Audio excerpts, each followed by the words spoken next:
un pays où le niveau de vie est bas, très bas, beaucoup plus bas qu'il ne peut apparaître que lorsqu'on se promène dans les rues de Fort-de-France. Souvent, on m'a dit, mais c'est curieux, les gens sont bien habillés, ils sont chaussés, ils sont propres, il y a peu de mendiants, tout ça c'est vrai. Mais il ne faut pas se faire d'illusions, malgré cela, malgré ce décor extérieur, et le Martiniquais est extrêmement soucieux de sa dignité extérieure. Malgré tout cela, il y a une misère réelle, il y a une misère profonde. Et moi, je le sais bien, dans mon cabinet de maire, tous les gens qui viennent me voir, toutes ces mères de famille, tous ces hommes qui viennent me parler des conditions dans lesquelles ils vivent, de leur habitat, et qui viennent demander du travail, c'est là véritablement qu'on peut mesurer la misère martiniquaise.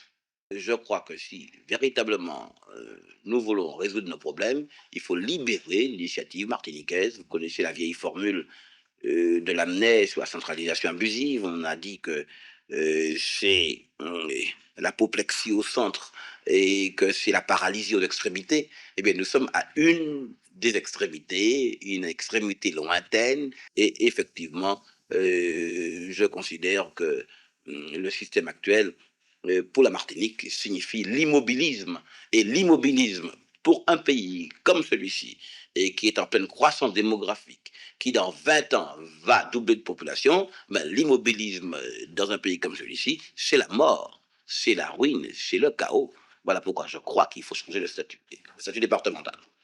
Ne pensez-vous pas qu'il est illogique de la part des Antilles, à l'heure de la décolonisation, de l'indépendance, de vouloir rester attaché à un pays métropolitain situé à des milliers de kilomètres? C'est un des paradoxes, mais vous savez bien que l'histoire est faite de paradoxes. Et la route de l'histoire n'est pas simple. Il faut tenir compte de l'histoire.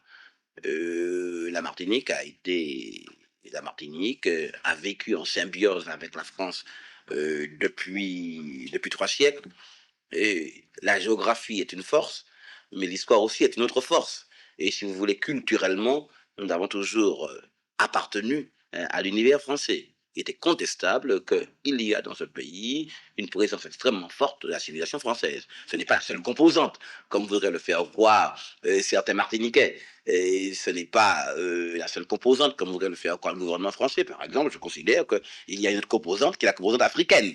Enfin, il est absolument incontestable qu'il y a ici une très forte influence culturelle française et traditionnelle française, si bien que nous appartenons à l'univers français, avec des variantes.